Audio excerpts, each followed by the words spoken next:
আজকে আমাদের ইফতারিতে যা যা আছে তা একটু ভিডিও করে নিলাম আপনাদেরকে দেখাবো বলে।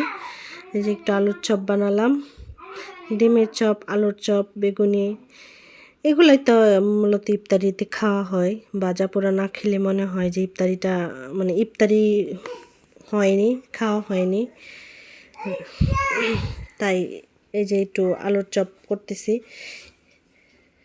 বেশি কিছু করি না, সারাদিন রোজা রেখে শরীরটা খুব ক্লান্ত হয়ে যায়, তারপরে করতেছি। এই যে আর দেখেন আমার বিচ্ছুকে, আমি এদিক দিয়ে ইফতারি করতেছি, মানে ভাজা পোড়া তৈরি করতেছি, আর আমার ছেলে ওইদিকে সে থালাবাটি মাজতেছে। দেখেন আমার আলুর চপগুলা খুব ফুলকো ফুলকো হয়েছে, খেতে খেতে মজাই হয়েছিল। খাননি আপনারা কি বুঝবেন, আমি খেয়েছি তাই বললাম দারুণ হয়েছে। নিজের প্রশংসা নিজেই করতেছি, কি আর করব, কেউ করে না নিজের প্রশংসা। কেউ খেলে তো করবে নাকি ভাই, কেউ খায় না। আমার ঘরের লোক কেউ কম, তিনজন মানুষ আমরা এখন, এই তিনজনেই খাওয়া দাওয়া। পৃথিবী, আদর, আর আমি, আর আমার শাশুড়ি, এই চারজন মানুষ। সংখ্যা মানে ভুল সংখ্যা গণলাম। এই যে আমার বেগুনি, তো কীরকম হচ্ছে জানাবেন।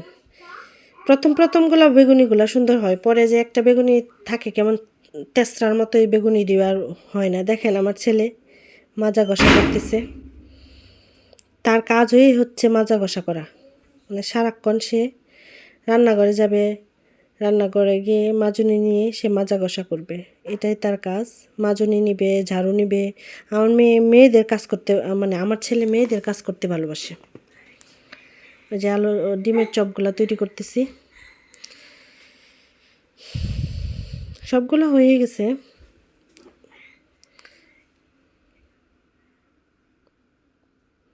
দেখতে থাকেন। এই যে দেখেন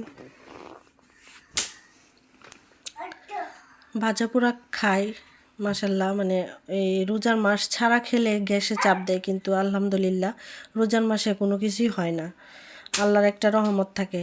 ওই যে আমার ইফতারির আয়োজন, মানুষ কম, আয়োজনও কম আমাদের, বুঝছেন।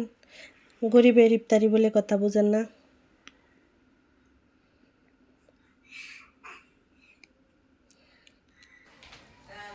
আমার ছেলে আলাদা ইফতারি খায়, দেখেন আজান ছাড়াই ইফতারি,